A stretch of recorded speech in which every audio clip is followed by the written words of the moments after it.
In the name of the Father, and of the Son, and of the Holy Spirit.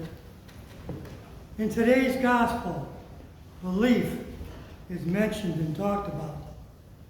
So we come back to that age-old question, what do I believe? The Orthodox Christian answer to this question is found in our confession, or our statement of faith, that is the Nicene Creed. This confession of faith begins with the very words that we need to speak. I believe. And then continues to concisely and briefly express what it is that we believe in. I believe in one God, the Father, the Son, the Holy Spirit. I believe that God is Almighty, Creator, and Maker of all things. I believe that God took on human flesh. He became man, and he dwelt among us. I believe that he lived in this world, that he revealed himself to us, and as much as we can comprehend him, that out of his love for us, he sacrificed himself. He died and rose again, defeating death by death, so that we may be restored into communion with him. I believe that the Holy Spirit moves in this world and dwells within us, uniting us to God. And toward the end, I believe that God has given us the church, the sacraments, the hope in the resurrection, and the life of the world to come, that we might live in union and communion with him. This is what I believe. So we should every day reaffirm our belief, proclaim each day in our prayer rule this statement of what I do believe, so that it saturates our awareness and becomes an integral part of all we do and every choice we make during the day. But our belief is weak.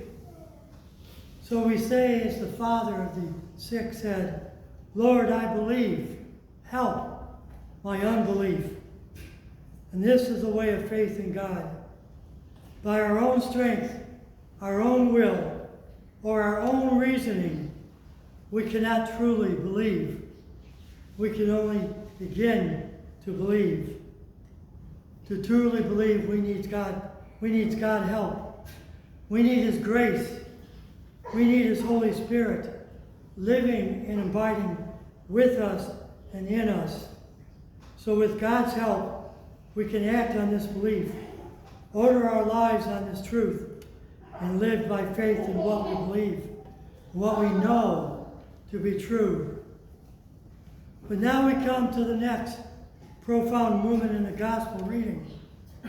The disciples came to Jesus and asked why they could not cast out this demon. Jesus answered that it was because of their unbelief. For they had begun to take their belief for granted, had not nurtured their faith so that it might continue to grow in them. Then he gave them the prescription for strengthening their belief and for living by faith. He prescribed to them prayer and fasting. So he also prescribes this same remedy to us. St. Nikolai tells us, fasting and prayer are two pillars of faith, two living fires that burn up the evil spirits. Through fasting, all bodily passions are calmed and destroyed, especially immorality.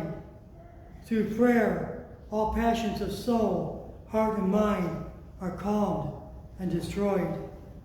By fasting, the vessels of the body and soul are cleansed of their filthy contents of worldly passions and vices.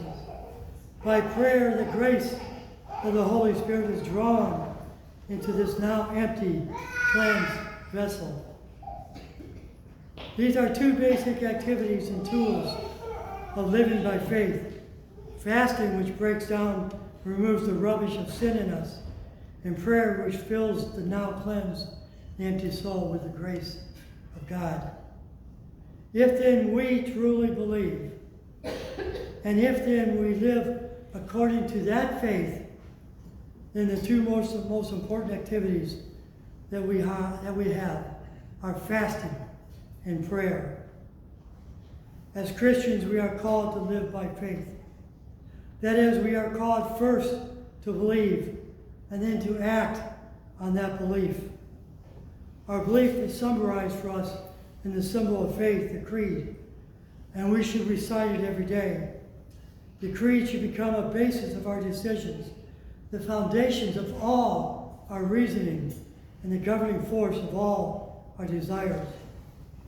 We should say the Creed with great attention and with force, meaning every sentence, every phrase, every word.